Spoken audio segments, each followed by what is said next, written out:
must constantly look at things in a different way.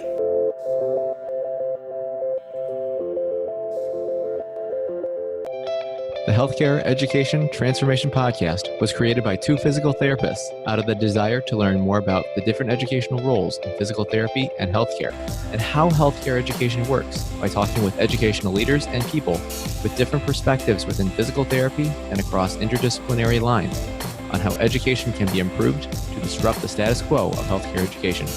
This is our journey, and thanks for listening. Are you a third-year physical therapy student that excels on tests when you have study guides, checklists, and deadlines? With all of the information available about how to prepare for the NPTE, it's easy to get disorganized and not feel prepared going into the big day. NPTE Prep Success is an online course that provides PT students easy-to-use study guides and step-by-step guidance through the NPTE preparation. To learn more, visit kylericeprep.com. Thank you again all for your continued support, and now for the show. All right, hey everybody, and welcome to another episode of the Healthcare Education Transformation Podcast. I'm Brandon Poen, and today I am only joined by F. Scott Field from the co-host, as Stephanie's a little bit busy today with work and just being a boss, so it's just going to be us two on today. And today we have the pleasure of welcoming a very prominent figure in the movement industry, and with that we have Dr. Brent Brookbush. Now, as the founder and CEO of the Brookbush Institute of Human Movement Science in New York City, which aims to optimize the delivery of movement science education by really integrating technology, student-centered learning, and evidence-based practical education. And, Brett, first and foremost, thank you for your service and thank you for your time with coming on and talk with us this afternoon. And, do you think you could give our listeners kind of some background into who you are, how you got to where you are now, and kind of what you're up to now? Yeah, no, thank you guys for having me on. Of course, it's always great to be on stuff like this, and you guys helping me get the word out. Like I of course appreciate the chance to talk about this stuff. Obviously, it's something I'm very passionate about. As far as my background, man, I started as a personal trainer. I have kind of a weird entry into that industry because I started as a jazz trombone player. I came out to New York on a full tuition ride to play jazz trombone. Thought that was going to be my life, and I tore a muscle in my lip. That kind of ended my career. At the time, I was personal training, so I just kind of let that take over. Once I started personal training, I eventually ended up seeing some teaching done that kind of inspired me to think, well, maybe I could do that, right? And I think there was part of me that really latched onto being back on stage and maybe being back into performance a little bit. So maybe that kind of helped fill the gap that I had lost by not being able to be a jazz trombone player anymore. And then that kind of drove the rest of my career to where I'm at now. That was almost 15 years ago I started teaching. So I started off teaching for New York sports clubs and Washington sports clubs, Town Sports International, which is one of the largest health club chains in the East Coast, right? So I started training their trainers, and then I went to Equinox, was training their trainers, and then I started my own company. And the idea behind my own company was really the germ idea for what became the Brookbush Institute, which is there's a lot of smart people out there. There's a lot of good information out there, but I didn't really think it was being taught particularly well. And, that kind of comes down to the fact that nobody was really looking into education science itself and how to develop a lesson plan and how to optimally communicate. Things like scaffolding and andragogical precepts and student-centered learning, which of course you had mentioned earlier. So I kind of started this consulting company trying to wrap my head around that. I got picked up by the National Academy of Sports Medicine, which you guys probably know is the largest certifying body for personal trainers. I was faculty for them for 7 years. I actually just resigned recently because of how busy things have gotten at the Institute. And now it's, the last 3 years has just gotten really excited. 3 years ago, we decided to gate our content, which we had been doing a lot of social media advertising for our workshops, but we decided to gate this content and really try to turn the website into something more. And it's been this really exciting transformation to use all of this educational technology that's out there to really not only optimize the delivery of education, but now I really get to play a role in optimizing access as well. Because obviously with the education technology online, you're unlimited. Like I can now put video, illustrations, text, pop-up glossary, tests, multiple choice tests that are pre-approved, all on an app that you can use through your mobile device. Like, that's just insane to me. Like, I love it. I think it's really cool. So it's been good. Like, the whole thing's good. I love human movement. I love education. And now that the technology piece has just made it really intense. No, I love that. And I think that's a very, very powerful point. I think that's really important to really recognize that blending technology and really integrating that into the best way can really help with education. Brent, with all the movement brands and PT, personal training, ATCs, and other realms that exist too, it seems like you guys have kind of a little bit of a purple cow scenario here, which if any of our listeners haven't read the book by Seth Godin, please look into it, as it's a really good book. But, with that being said, what are you doing at your company that is unique that others don't do in order to really stand out and kind of separate yourself from the masses that you haven't already mentioned? Great question. So I think there's actually several things that we do that we're kind of, I hope, spearheading. And we can get really, really technical with evidence-based. I do think we're one of the few companies who have taken the evidence-based movement by the horns and really decided that we're not just going to back stuff up with research, but we're going to do comprehensive research reviews for everything we write using every piece of research, right? Which is why if you look through some of our stuff, some of our bibliographies are massive, but we kind of take a big data approach to that, which is to say that we think that the answer is not in even like the levels of evidence thing is such a flawed tool. And I could get into that, on a whole different conversation, but we think that the most accurate information, the most accurate protocols are really going to come from trying to see the trends in all of the data from all of the research on a particular topic. So you have that. And then you have the scenario, which you kind of hinted at, which is we're integrationists. We'll use that has two sides to it.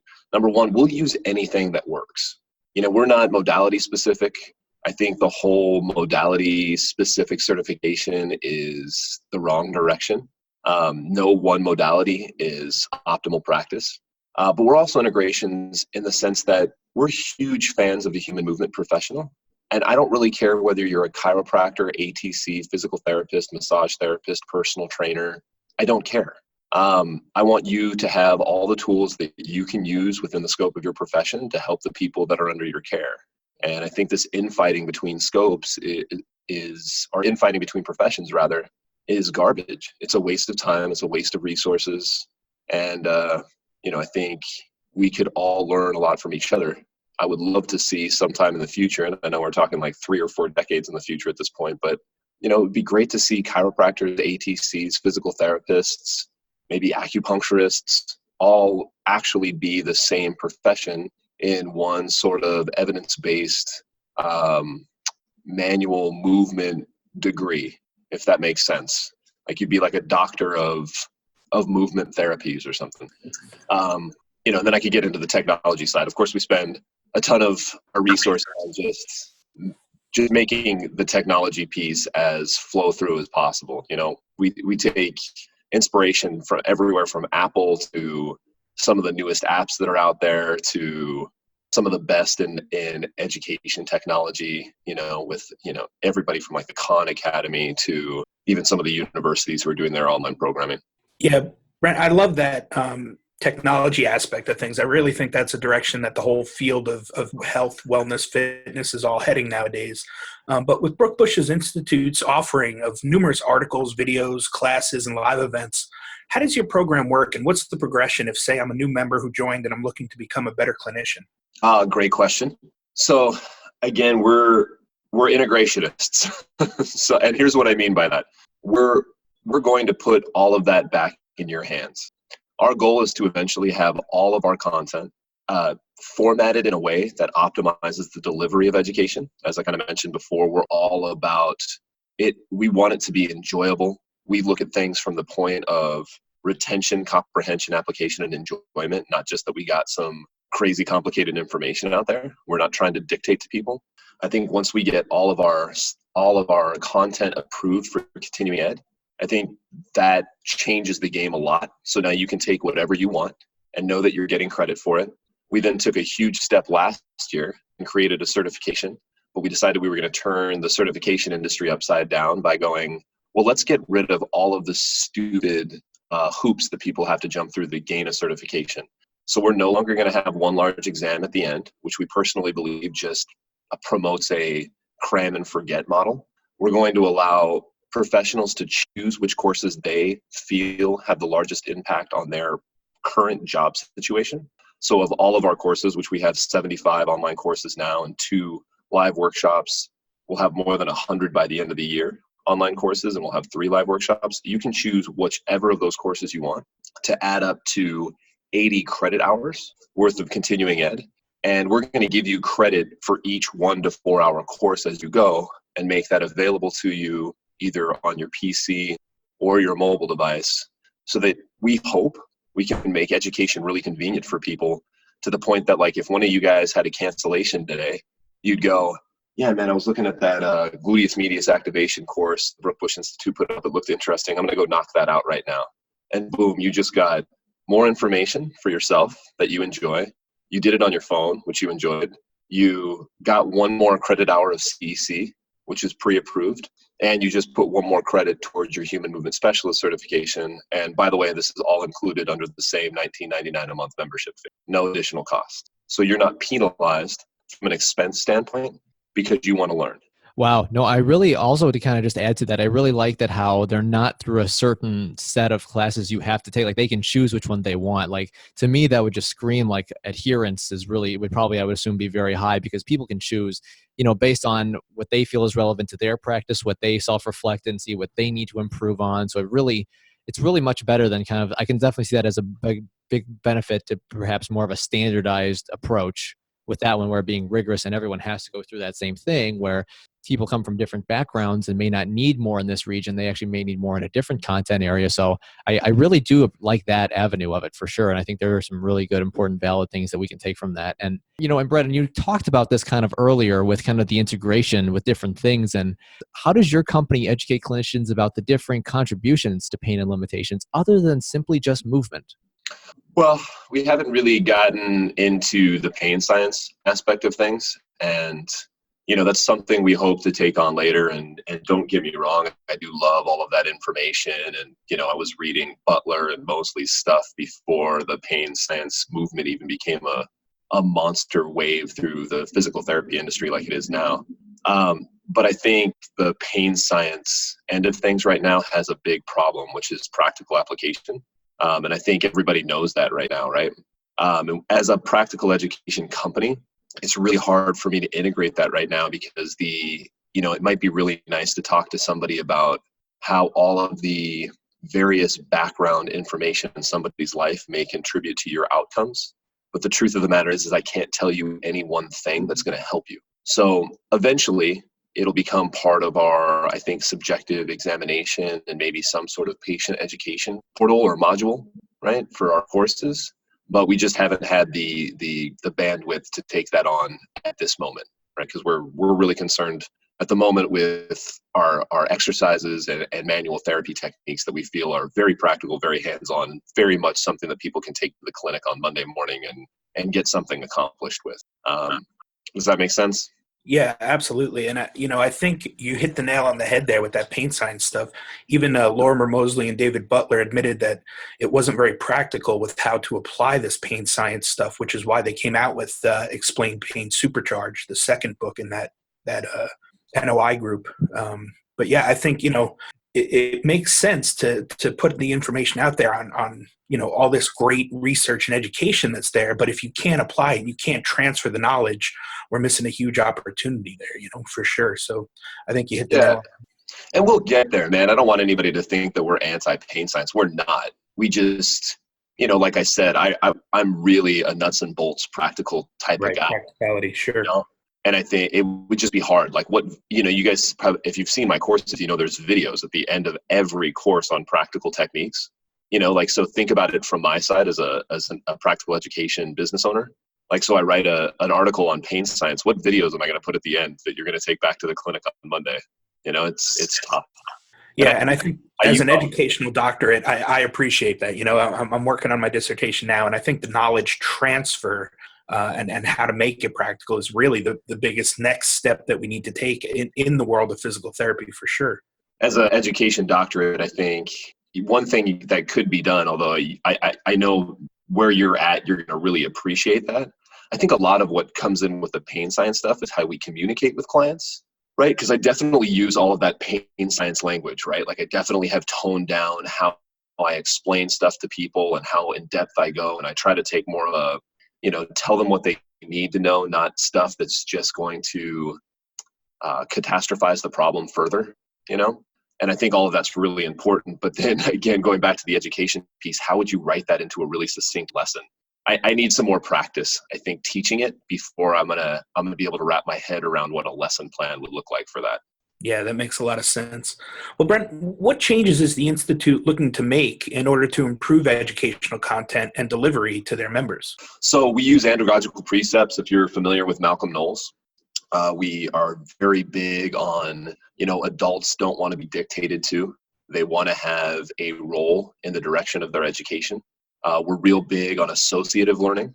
So if you get into my site, you'll notice that there's all these hyperlinks in everything we do. There's like a pop-up glossary, right, in every course that we have. And the reason that stuff is there is not just because it's cool technology, but it's the idea that you're reading a piece, and maybe in this piece I mentioned that the gluteus maximus may have some role to play in stabilizing L4, L5 through the thoracolumbar fascia. And you're like, what the frick is this Brookbush guy talking about? And sure enough, you can go and click on the link, gluteus maximus, because it's hyperlinked. You can go over to the gluteus maximus article, and there you go. You have the information on origins and insertions of the gluteus maximus and a couple research studies that break down how the thoracolumbar fascia may actually allow the gluteus maximus to put some tension into all the way up to L4, L5 and stabilize those joints as well. And then from there, you're going, well, man, I need to know more about the thoracolumbar fascia. And sure enough, we've linked that to 3 studies by Vleeming. We do these little research reviews. So hopefully we're helping clinicians translate research. Like we look at ourselves as kind of translators in that situation, where these research reviews are trying to write a research review in a way that a clinician would want to read it, because we know that research studies are kind of written for other researchers. But anyway, you can take that, you can go in and read 3 studies by Vleeming, and all of a sudden you started with gluteus maximus activation, but now you've also picked up more on gluteus maximus anatomy. You've picked up more on the thoracolumbar fascia, and you just read yourself through 3 research studies, and you didn't hate the process because it was all self-directed, and you got to kind of do what you want to do. It's going back to kind of everything we've talked about so far in this discussion, like just putting it all back in your hands. So you don't have that feeling you got when you were in school of being forced. Nobody wants to be forced to learn. That sucks. No, absolutely. And I think you brought up a lot of good points there, Brent. And, something that I'm always curious about, as you kind of mentioned, with kind of going more of the research and getting more of that research that's more geared towards clinicians. So in your opinion, I realize this next question is probably could potentially be a long one, but what are some of the top quality research studies that show that, quality of movement patterns over the course of a long term, and kind of how they relate to future occurrences of musculoskeletal pain and disability? Because I know there's been some research that says that sometimes movement doesn't matter. Then there's ones that say it does matter. And, I want to kind of keep an open mind to both of them, to be frank. But, so what, in your opinion, what are some of the top studies that kind of support the importance of movement from a long-term standpoint? This is a big question, and it's probably one that's my answer is probably going to rail on some people here, which I guess is okay, right? A little controversy is okay, I suppose. Hey, we appreciate it. We value it. Yeah, we're okay with that. So here's what I'm going to say. Number one, the idea that there's levels of evidence and that there's higher quality evidence than other research studies is a pretty flawed perspective.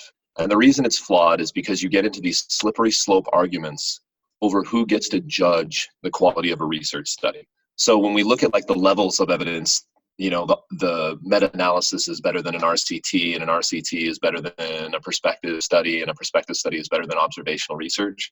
Well, you start to find out real quick that doesn't really make much sense. Because number one, our industry is so young and we have so little research on some of these things that we don't have enough research studies to actually do a fair meta-analysis or systematic review without falling prey to something called regression to the mean, which is why all of our RCTs and meta-analysis tend to find no finding, because it gets washed out. And if you don't know what regression of the mean is, look it up. Like, just do a little Wikipedia search, and you start to realize real quick, like, we probably don't have the data we need to do respectable meta-analysis. And then kind of breaking down some other logic here, like who's to say that a randomized control trial is better than a prospective study? Those two things don't look at the same thing, right? A randomized control trial most often is cross-sectional.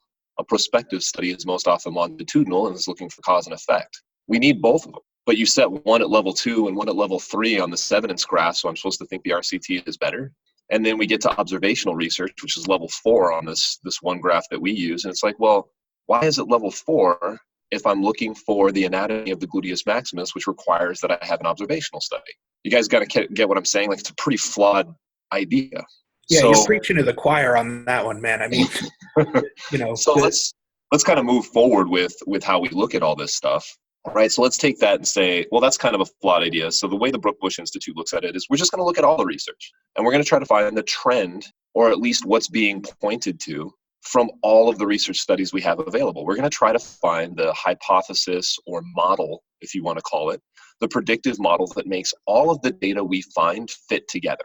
And that's really, really hard to do, but it is possible. And then you have a guy like me who's actually looked at the research, which I think a lot of people haven't. I think a lot of people are making very large brushstrokes with very small data sets. We try to make small brushstrokes with large data sets. What you find out real quick is there is no such thing as a research study that says movement is not important. It's just not true. You can find research studies that say there's no correlation between certain types of pain and certain assessments of movement, but that's just to say that the pain that you're looking at isn't correlated with the movement that you're looking at, or the assessment you used wasn't sensitive. It's like people forget all of this stuff all of a sudden when they're looking at research to support their point. Their confirmation bias comes in, right? There are about 8 prospective studies I think we found that definitively show that movement impairment is predictive of an increased risk in injury and pain. So there is evidence that movement impairment will predict pain. There's no evidence against it. The evidence they say is against it is actually correlational studies where somebody has failed to make a correlation. But failure to make a correlation doesn't mean there isn't a correlation. Like, this all gets into the really theoretical world of research, right? And I know you're in a PhD program right now, or an EDD program right now, so you're taking statistics and you know all of this stuff, but I get so frustrated with, oh, there's no evidence for that. No, you just didn't look hard enough, or you didn't look at all of the research. You just looked at the 3 studies you thought supported your view, right? Like that stuff just drives me nuts. Yeah, like I said, you're kind of preaching to the choir on that one. I've taken research and statistics twice now, and I get the same frustrations. So I'm right there with you on that one. Yeah, man. I mean, look, there's definitely been. So let's throw my biases out there, right? Obviously, there's no such thing as communication without bias. So everybody should know that. I'm biased just like everybody else is. I admit to my flaws. Our bias is towards a human movement impairment approach. So we're coming out of Kendall and Yonda historically, right? And then Sarman, and of course Mike Clark, who's one of my large influences from the National Academy of Sports Medicine, the corrective exercise model. So that's where we're coming from. I think there's a large amount of evidence to support the model that we use. And now with the models I've just updated for the lower extremity and lumbopelvic hip complex, they are the most comprehensive models I've seen. I'm not saying that to brag. I just really set out to make the most comprehensive model that I could, right? I was trying to find the right answer. So there's a ton of research to show, like, if you get people moving optimally, pain will decrease.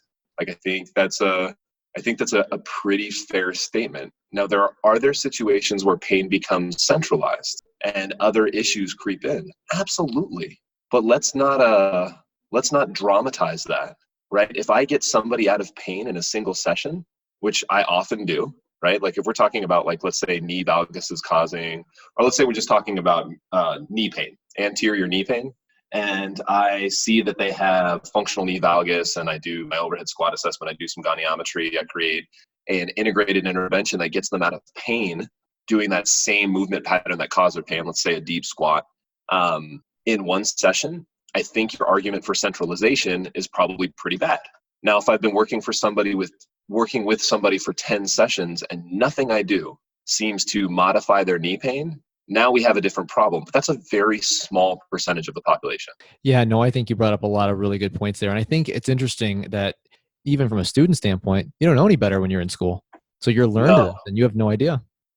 Yeah, I think I've talked to a couple people. I would really like, my company's getting big enough, and I'm sure you guys can imagine, we have to be selective at what content we go after next. And man, we'd love to just dive into all of it. Trust me, I would love to just take over the educational world and have every content center that anybody could think of available on our website. That would make me very, very happy.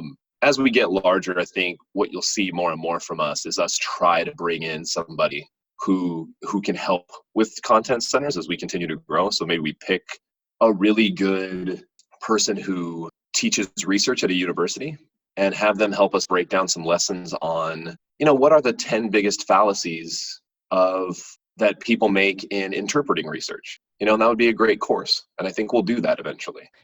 So, Brent, with all the requirements needed in DPT programs, integrating movement should be a must if we want to be branded as the movement experts, right? And we kind of talked about Shirley Sarman. She's kind of called us moveologists, right? So how do you think it should be done? I mean, is it a separate class, or is it integrated into like examination and intervention classes, or is there another way that we can do it possibly? Wow. So yeah, physical therapy it's weird, right? Like physical therapists from an education perspective in schools seem like we're trying to tug on the coattails of the medical profession. And I feel like a lot of the problem that physical therapists have right now is we don't know if we want to be moveologists. I'm saying at a school level, right? Like the three of us on this meeting might want to be moveologists, but you have these other physical therapists who really kind of want to be diagnosticians. And then you have some people who would like nothing more than to be able to only have to deal with chronic pain in a hospital setting. And then, of course, you have acute care, respiratory care, cardiac care, and then we'll throw in all of our neurological dysfunctions on top of it, from stroke to ALS to MS, right? It's like we can't figure out where we should focus. And that's a problem. I mean, all of us in PT school, I don't know that many people who didn't think that PT school was the worst 3 years of their life. And it's because we just get jammed with all this information. And by the time we're out, it's like we just don't have direction. So where this movement stuff should fit, obviously, is orthopedics, I think, to start with. I have to be honest, and I have to be humble in the sense that I don't know how well my model would work out for a neurology student, somebody who wants to go into stroke or wants to go more into the progressive neurological diseases. Although I can say I have several individuals who have reached out to me and said that they've had good success with Parkinson's patients using this model. They've had good success with MS patients using this model. But I think a lot of that has to do with, Parkinson's and MS patients have orthopedic pain too. And people forget that. Yeah, it's tough, man. I would say it definitely should be part of our orthopedic classes, but then we also have to like carve out more time for it too. And that's tough. Yeah, and I think trying to get better at really reading, implementing, and kind of understanding the limitations of research too, because I feel like it's really easy, like you said initially, to kind of go down one school of thought. And frankly, I don't think students know any better. Right. They usually get branded by their instructors. Right. So if your instructor is a pain science doc and he's part of this very combative, anti-movement, impairment, contrarian pain science approach that's kind of grown as a very hyperbolic sect of that movement, then that's kind of what you come out knowing. And that's probably not real fair either. I mean, at my school, we had 2 semesters of PNF. Right. So like you ended up for a lot of stuff thinking that you're supposed to use like a PNF approach to stuff. And it's not that there's anything wrong with PNF. I mean, I could definitely harp on what I think the weaknesses of PNF are, but the point I'm really trying to make is why PNF? Why not Shirley Sarman? Why not Kendall? Why not, like there's so many other schools of thought out there. Like, why did we get so much PNF? It just didn't really seem fair to me. Yeah, we basically had that same issue in school. We had instead of 2 semesters, I think it was more about 2 weeks worth of PNF, and then we were on to the next thing. So like you said, it really depends on who's doing the educating and what their kind of belief systems are, I think. Yeah. Well, Brent, we like to wrap up each episode with this one final question we ask all our guests. If you could change one aspect of healthcare education, whether it be physical therapy or other medical field related, which aspect would you change and how would you change it? I actually think this might actually be an easy answer. It has to be student-centered. I'm so tired of the bow down to your professor model, and you're going to jump through all these hoops, and because I had it hard, you're going to have it harder little student model that we have currently going. I want to see all that blown up. Yeah, Does that make I think there's a lot of parallelism between that once you're in school and then once you get out of school into the real world, from student centric to patient centric, right? I mean, if we show them that educating them and putting them at the center and making them the most important aspect of getting through DPT school is what we're supposed to be doing, then hopefully we can show them and tell them, and that's how it'll transition in the real world. You become from the student centric, now you go out to the clinician aspect, and it becomes patient centric, you know? Absolutely. I was actually just reading a book. It's kind of funny. I know you guys read a lot about marketing. Let me see if I can find it here on my Audible list. I'm a huge fan of Audible. I'll go through a freaking ton of books on Audible. Building a Story Brand. Have you ever heard of this book? No, I haven't. Sounds great though. So pick it up. It's and I'll give you the main point. They talk about how you're not the hero as the company, that your customer is the hero, and that you're actually Yoda. To use a Star Wars analogy. So like you're you should always be painting the customer as the hero, and you're kind of the in the background advisor, so that they can help the person, or the person in need at all times. So if you look at school, professors are painted as heroes, which is the wrong way to go. They look at like they're helping the young, weak student, right? Which then makes the student feel either incredibly combative, right, and back on their heels, or it makes them feel weak and non-confident. And then, of course, you go out into school, and after being beaten down for 3 years by the so-called hero, which in this case might be Darth Vader instead, right? Like the anti-hero, you go out there and you're like, well, screw this. I've just gotten beaten up for 3 years. Now I'm the damn hero. Yeah, I could see totally where your analogy makes sense. Whereas if we go, I'm Yoda, right? I'm Yoda, and I'm going to help the student. Once the student goes out and I've made them the hero, now the first thing they want to do is make their patient the hero, and the villain is pain, right? But they've taken the Yoda approach. And if the patient should absolutely take credit for getting themselves out of pain. We know that from all that pain science stuff we've been talking about throughout this whole thing, that would actually be very, very positive. Yeah, first off, bonus points for all Star Wars references. We love those here. But I definitely agree with you. And we generally, a lot of times, as of late, we've been asking guests about books they've read that would be helpful to clinicians or new grads or students in the medical fields. And I think, we'll link the show notes with this book in there for sure, because it sounds like it's a really helpful one. But I use a very similar metaphor with my patients most of the time. I tell them I'm just a glorified cheerleader. You're doing all the work. I mean, I'm just here on the sidelines, cheering you on and getting you through what we need to get through. So it makes a lot of sense. And I wasn't always that way. I mean, like you said, I think it was very easy to say, I'm the hero and I'm so important. And, it took me a couple of years to realize that through practice that, no, I'm looking at this all wrong. I got to blow up my model and start over again. Which is a humbling experience and something we all have to go through, man. And it's awesome that you were able to look at yourself and go, man, I gotta change all this stuff. And for sure. But it has been all for the better. I mean, for sure. It's definitely helped my patients way more than I ever could have imagined. So, I always recommend a little bit of self-reflection and really kind of take a look at what you're doing, in your practice, because at the end of the day, it's all about helping the patient, right? I mean, that's why we got into this field. That's why we're trying to do things to better ourselves. But so, in the end game, it's the patient gets better. Yeah, I'm one step removed from that, going educators. It's all about the student. Yeah, right? Exactly. I love that. Well, Brent, where can people find you, both either online or social media, if they want to reach out or get more information? I'm definitely all over social media. We have a big social media presence that's always kind of been our go-to marketing. BrentBrookbush.com. of course, is the website, and that's where you can find all of our online content and that monthly membership model I was talking about, where you get all of your CECs and the path to the human movement specialist. And we now have like 600 articles, 450 videos. And like I said, we'll have more than 100 courses by the end of the year. We have live workshops up there too. So the website is kind of the hub. I'm on Facebook is probably my biggest platform. If you guys want to follow me on Instagram, I'm there too. LinkedIn, Twitter I'm on, although I don't use Twitter all that much. Yeah, man, Google me. I guess you'll find all of YouTube. I know a lot of people find me on YouTube too. We have probably about 100 videos on YouTube.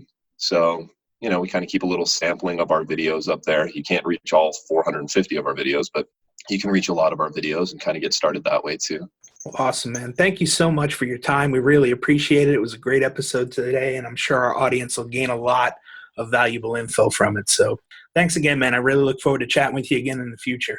No, thank you guys, man. Thanks for the opportunity. It was awesome. Hey, everybody. Thank you for listening to the Healthcare Education Transformation Podcast, as we greatly appreciate your support to help us advance healthcare education.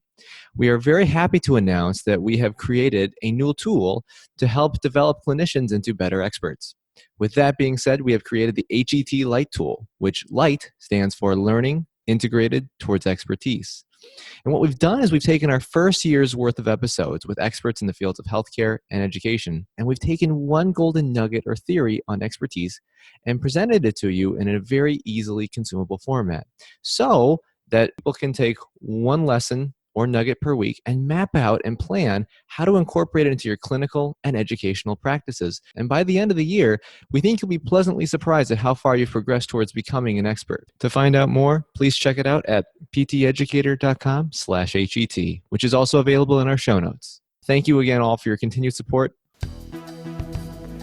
Thank you for attending class today, and we hope that you learned something and gained value from the content. If you'd like to schedule office hours with us, feel free to add us on Twitter at HET Podcast, on Instagram, HET Podcast, on Facebook, the Healthcare Education Transformation Podcast, and the homepage, healthcareeducationtransformationpodcast.com. And for those of you following along in the syllabus, extra credit can be obtained by liking us, sharing us, and leaving a review. Let's continue our journey up Mount Educational Success as lifelong learners.